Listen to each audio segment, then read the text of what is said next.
I just have to turn the secondary source on. Yeah. Not that you're not a quiet person, so this is not going to be a problem. I'll project. That's yeah. okay. Yeah. Some people like, talking to shirt. I get it, man. So as you turn, they're talking like this, they're doing the sound check. All right. Okay. Well. Yeah. God. Up here, over there, right? Audio sync. Hey, everybody. You're supposed to do the countdown. Okay. Ready? And what is it on 3 or we? On 3. 1, 2, 3. No, 3, then go. Anyway. All right. Does that count as a high five? No, not at all. Good, because I'm not paying you 10 grand either. Mm-hmm. Right. Hey, everybody. That was the price years ago. Oh. We've already started. The video's already going. Yeah. Hey, everybody. Thanks for joining us here on the VSO Gun Channel. We are down here at the fight. We just finished it. I'm here with the lead instructor, James Yeager, owner of the place. It's lead instructor. Lead instructor? Mm-hmm. Oh, okay. I can get behind that. No, I really can, because I actually screw up the spelling all the time. It's the same. Right? Yeah, I know. But it's the emphasis on the syllable that matters. Yep, 100%. So this screwing up my video, dude. No, we just finished the class. First of all, what did you think of the class? This was a huge class, as far as I understand, for the fight. It was a big one, but not the biggest. But yeah, it was all the classes that we do right before, right after alumni weekend, or people want to get some training in. So like, I can go and do one class and get 4 days of training. You know. Mm-hmm. Yeah. Well, it was one of the larger classes I've been in. It rivaled the size of my fighting pistol class. People are training this year, man. And that's good. That's what we like to see. I mean, this class, from my perspective, was pretty freaking awesome. I have taken some force on force other places and here. Mm-hmm. Man, I'm ready to go home and take a shower and go to bed for a few hours. I'll be back for the party. That sounds like a hell of a compliment. No, it is. It really is. And I told them, it's not really a physically exerting class. An 80-year-old woman could walk in here and do any of the scenarios that we did, right? But the whole adrenaline up and down definitely works you. Right. It's not a strength challenge, but it is an endurance challenge. Yeah. Because having the adrenaline rush after adrenaline rush, and I warned everybody day one. I'm like, you're going to sleep well tonight. Mm-hmm. Yeah. And we did. Like, there were lots of guys that were like ready to go at dinner that were asleep by the time I got back to the team room. So, if you could tell everybody, what the class encompasses, what is the goal of the class, from your perspective, from your words? To give you gunfight experience without the safety issues or money issues or legal issues involved in real gunfights. And I think that you guys did an amazing job at that. Every single person that came in here and interviewed with us, if you guys missed all of that stuff, then there will be links for any of the individual interviews that we did, as well as the main body video as well. Did you interview Natasha? I did. That'll be the most watched of the series. She's a talker, and it was actually very... She's a looker, too, so... So she was very... We work in the industry, and we see lots of women that are around for decoration purposes only. Yep. Gun bunnies. Yep. And many of the guys and I were discussing that she's not a gun bunny at all. Right. She is a doer, and she sat across from me the entire time and she would not even speak to me until she finished her debrief. Today was day 6 for her. Yeah. 6 days straight of training, at least 8 hours a day. And so she's totally committed. And it's cool. It's a very refreshing thing to see, whereas most women, they hand them most women in the gun. But even how many dudes in that class didn't take it as serious as her? That's what I'm saying. That's true. I'm saying, like, we're comparing her to women, but like compared to the dudes, she did as good or better than most everybody. Even and I don't know. I'm not talking about the scenarios. I'm talking about her sense of purpose, her sense of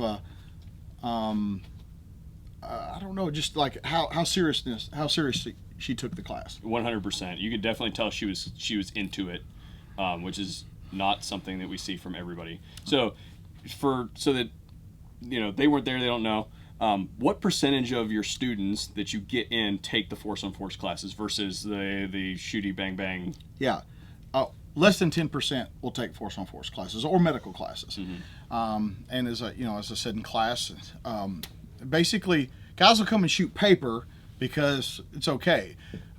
There's no real risk to ego, and there's no real risk to ego because no dude comes to the class without going to the range and making sure he's good enough to pass whatever class he's taking before he even goes, which is I find odd.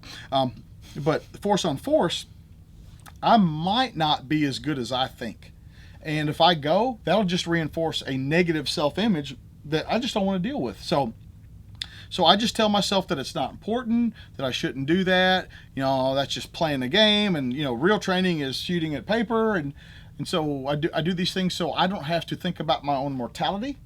Force on force training represents fear, pain, and death. Yes. And it makes me uncomfortable to think that the bullets go this way, and I might not be as good with the bullets going that way as I think I am. And that is shown, that is made readily apparent very quickly in the class that you are not as good as you think you are. Yeah, right. And I tell you, that little Barlow girl ruined my world in about 10 minutes. You will not be the last man to say that. Yep. And yeah, probably. But just the communication. There's lots of different ways that the scenarios can come. We said that there's a third of the scenarios are pre-programmed. The other, well, if I could, yeah. A third of them you should shoot somebody. A third of them you should not shoot anybody, and a third of them are choose your own ending. Yeah, and you have to inject your brain and actually use some cognitive power because it's not just you. And you don't know which one you're doing when. Yeah, no. Okay, I just want to make sure they understood that. No, you don't, because the other person has a say, right? And if there are 5 or 6 people in the scenario, that's 5 or 6 different people that have a say plus you, right? And it can go lots of different ways just by their perception of what you're doing. So the human interaction, the soft skills part of the thing, the forcefulness side of things, the mindset, all encompasses an amazing course. And if there's one, I can honestly say that we all say take fighting pistol, right? Well, I'm changing my answer. Sorry, but no, it's fine. Take the fight, right? and people ask me all the time, like, I used to have fighting pistol as a prerequisite, but I took that off a couple of years ago, and so people ask me which one they should take first, and they go, "Well, I think I should take fighting pistol so I know how to run the gun and all that stuff." But that's not really what the class is about. Mm-hmm. It's not really, and so the way I am now is this: if you came and took the fight before you took fighting pistol, that I wouldn't have to tell you to move. I wouldn't have to tell you to keep your head up. I wouldn't have to tell you, I wouldn't, all the stuff, because I told Taylor, I said, yeah, you'll be moving in class and wondering why that's as far as you can move, why you can't move further than that, and then why aren't anybody else moving? Like, why do I keep bumping into people that are stationary? I said, and you'll be like, yes, of course, we should be moving. Why are these people moving? And they won't understand that things they don't know. Mm-hmm. Like when you have a malfunction, you're going to move. And you say, yes, of course. He's looking at me. Well, yeah, why would I move? Of course I'll move. I said, but the people in the class, they won't do that. Yep, 100%. It is. I'm actually very much looking forward to taking fighting pistol again. Now that I've taken several of the force on force classes that reinforce the things that we do in the class, and see how much more I discover during that class. Because I tell you what, straight up, fighting pistol changed my life. That's just the honest truth. In a good way? No, in a good way. Okay. Yeah, I've actually made a positive impact in the world, right? No. But then stuff like this takes it to the next level, and I don't know what I would. There's so much swirling around the bowl right now that it's going to take a month to come back down to earth. So for you guys that maybe don't know Curtis like I do, he is a student of this art. Like, he's not some guy that goes and takes classes. Like he internalizes this stuff. Like he's thinking about it. It's not just something. Like, he takes this very serious, and this is a compliment, like on a martial arts level is how his brain works. He is in for the long haul. He's walking the path.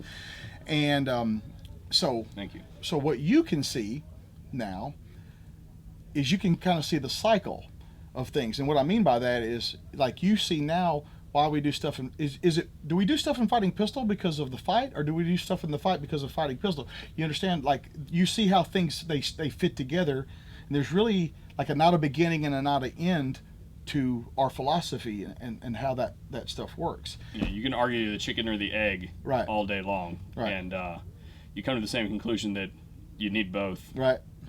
and so like, you get that, like, you understand, you see a bigger picture than one class.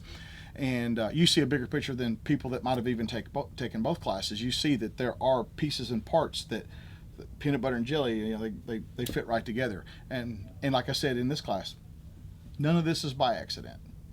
There's a lot of other stuff packed into the class in the background that, you know, if you weren't, you know, if you wouldn't just get it anywhere else, period. And it's the only way to say it. And I sincerely appreciate it. It's a badass class, dude. No, yeah. I'm glad you came out. I will be taking it again. For sure. Absolutely. James Yeager with Tactical Response, everybody. And before we go, he got out of bed, came in at 6 o'clock this morning before class, and worked out. No excuses. He's fucking putting out, like, he don't just talk it, he lives it. So thank you. That means a lot. That really does. Well, they don't know that stuff. You're right. They don't see that side of the thing a whole lot. Right. So, but this is what I do, man. This is what I do. Thank you guys for watching the VSO Gun Channel. We'll see you guys on a future video.